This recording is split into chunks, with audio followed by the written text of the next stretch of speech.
avisa. Bien. Bueno, vamos a ver entonces. El tema de hoy es la obra de Mendel. También le llamamos Mendel I. Y lo que vamos a ver es su obra, de cómo la desarrolló. Vamos a ver una parte, porque la otra parte pretendo que la hagamos práctica. Y bueno, vamos a tratar de resolver los problemas que están planteados en el trabajo práctico número 3. Vamos a ver un poco quién fue Mendel. Mendel, si ustedes leyeron un poco, fue un monje austríaco. Este monje lo que se dedicó a hacer fue a trabajar con arveja en el año 1857, o sea, hace mucho tiempo, y Pisum sativum es la especie vegetal que utilizó, y bueno, esta especie vegetal tenía ciertas características que le permitieron a él desarrollar ese trabajo, y gracias a ese trabajo hoy en día se lo conoce como el padre de la genética. Como habrán visto, se va a cortar en 10 minutos, les voy a mandar un enlace nuevamente.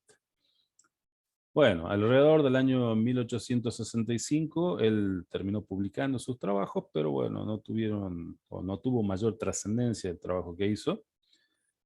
Y como 30 años después, otros biólogos europeos lo que hicieron fue hacer o repetir la tarea que él hizo.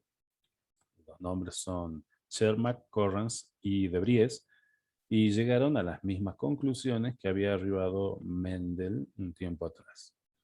Por eso hoy en día se lo conoce como el padre de la genética. Y bueno, ¿por qué eligió esta especie vegetal Gregorio Mendel? Porque tenía ciertas características que son importantes al momento de hacer este tipo de trabajos. Una de ellas es que son especies vegetales autógamas, o sea, se autofecundan.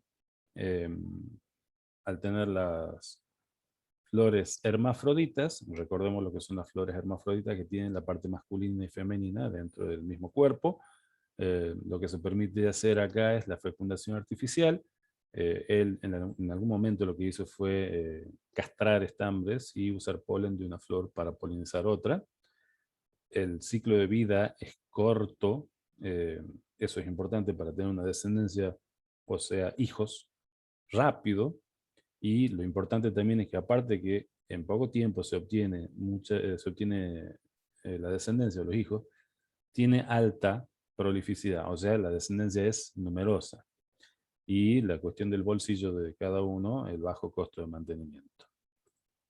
Entonces, con todo esto, que es una pequeña introducción sobre quién es Mendel y con qué trabajó, podemos decir también e ir definiendo ciertas cosas con qué trabajó o con qué características.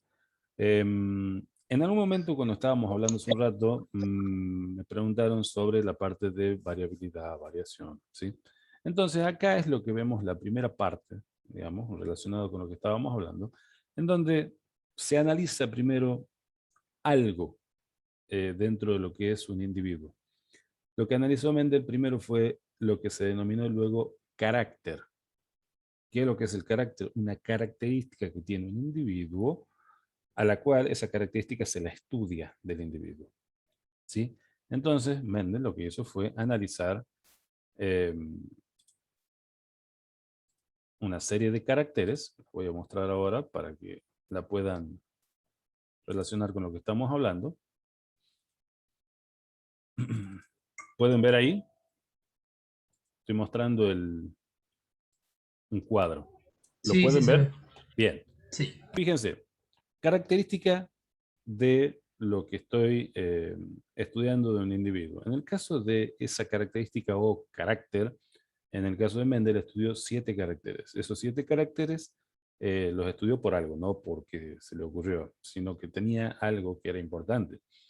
La forma de la semilla. La forma de la semilla es el carácter, como todos los que ven ahí, hasta llegar al color de la flor. Pero ¿por qué estudió esto de esa planta? Porque en el caso de, por ejemplo, la forma de la semilla, él podía ver que había dos resultados, dos apreciaciones, que una era lisa y otra era rugosa en distintas situaciones, en distintas plantas. Entonces, eso es lo que él, por ese motivo es que eligió esas características o esos caracteres, porque tenían lo que le llama ahí alternativas, las cuales eran opuestas o distintas, pero bien distintas, y no había más que una y la otra, ¿sí? Entonces, eso es la palabra que se define como carácter y tiene sus alternativas, ¿sí? Bueno, luego de que él elige todo esto, hace un inicio del trabajo en donde esa experiencia, ¿qué es lo que hace? Primero, lo que permitió es la autofecundación de plantas. Al hacer la autofecundación por varias generaciones, aproximadamente 5, lo que él se aseguró es de obtener lo que se llama las líneas puras. O sea que al autofecundarse se asegura de que no hay polen que venga de otras plantas y con eso obtiene líneas puras. Entonces, ¿qué es lo que hizo? Una vez que obtuvo las líneas puras, separó los grupos de acuerdo a la característica en dos grupos. Si yo quiero una característica por separado y después a ese grupo lo separo en dos, porque tengo características, por ejemplo, de forma de semilla, eh, las que tenemos acá, forma de semilla, lisa, y el otro grupo de plantas rugosas, los mantengo separados, ¿sí? Una vez que él logra eso, lo que realiza es más adelante lo que se denominaron los cruzamientos. ¿Qué quiero decir con los cruzamientos?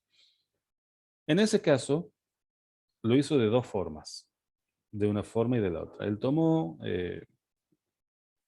flores de un tipo, de una planta, y flores de otra planta, y en una lo que hizo fue sacar los estambres, dejó la parte del gineceo, trajo polen de la otra planta y la colocó en la planta donde se sacaron los estambres y vio la descendencia.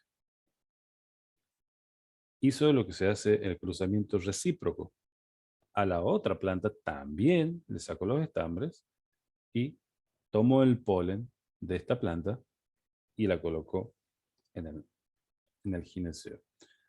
En ambos casos obtuvo los mismos resultados y el cruzamiento que estamos viendo acá, que se llaman de semillas lisas por semillas rugosas y al hacer lo que acabo de explicar, obtuvo un grupo de plantas que tenían semillas lisas. Entonces, a ese grupo inicial él le llamó familia 1, filum 1 o F1, en donde todas esas plantas tenían la misma característica, ¿sí? El 100% de esas plantas tenían un aspecto, ¿sí? Un fenotipo que correspondía con uno de los padres. ¿Qué hizo posteriormente? Posteriormente, lo que hizo fue tomar esas plantas que son de semillas lisas, pero ahí lo que permitió es que las plantas de semillas lisas, a ver si puedo bajar esto, disculpen. Las plantas de semillas lisas, que son de la familia 1, o sea, a estas semillas lisas, le permitió, como es en el caso de los vegetales, autofecundarse, que habría sido lo mismo que usar una flor femenina y traer el polen de otra planta que sea F1 y ponerle el polen. O sea, ya sea cruzamiento o autofecundación, que en este caso permitió la autofecundación, una de las partes actuó como progenitor masculino y el otro como progenitor femenino. ¿Y qué ocurrió como consecuencia? Que los individuos que se obtuvieron en la nueva descendencia dieron una proporción de semillas lisas en una proporción de 3 a semillas rugosas, proporción 1. Bueno, ¿cómo se explica todo esto? ¿Qué es lo que ocurrió según todo esto que pasó acá? La forma del carácter, o sea, la alternativa del carácter que aparece en la F1, a esa él la llamó dominante. Aparte se repite en mayor proporción en F2. Y a la otra forma, que estaba dentro de los padres, que no aparece en F1 y aparece nuevamente en la F2 y en menor proporción, la llamó recesiva. Y con esto, él llega o arriba a una primera ley, que la voy a explicar ahora, pero voy a cortar el video y pasamos. Ya les mando el enlace nuevamente, ¿sí? Hacemos una nueva reunión y continuamos. Ley de Mendel primera.